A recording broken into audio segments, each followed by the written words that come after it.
నమస్తే అండి అందరికీ. మనకి వితౌట్ ఆయిల్ టమాటా రైస్ ఎలా చేసుకోవాలో ఇప్పుడు నేనైతే చూపిస్తున్నాను. అయితే ఇక్కడ చూడండి, మనం ఇందులో రైస్ వేసుకున్నాము, అలాగే పచ్చిమిరపకాయలు, అలాగే టమాటాలు. ఇందులోకి మీరు కావాలంటే పుదీనా అంటే పుదీనా కూడా వేసుకోవచ్చు. నేనైతే ఇదిగోండి నిమ్మకాయ. ఈ నిమ్మకాయ అయితే హాఫ్. చిన్నపిల్లలు మనకి వాళ్ళకేంటంటే పులుపు కొద్దిగా తగిలితే బాగుంటుంది కదా, అలాగే నేను ఇందులో జీలకర్ర కూడా వేశాను.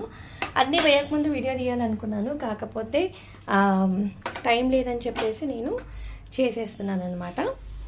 ఇలా మనము అన్నీ వేసుకోవాలి. వేసుకున్న తర్వాత ఈ గ్లాస్తో రైస్ వేసుకున్నామండి. ఈ గ్లాస్తో రైస్ వేసుకుంటే మనం ఈ గ్లాస్కి 3 గ్లాసుల వాటర్ అయితే పోసుకోవాలి. కొత్తిమీర కూడా మనం యాడ్ చేసుకున్నాం. ఇది కొంచెం మనకి ఫస్ట్ టైం అయితే అసలు తినబుద్ధి కాదు.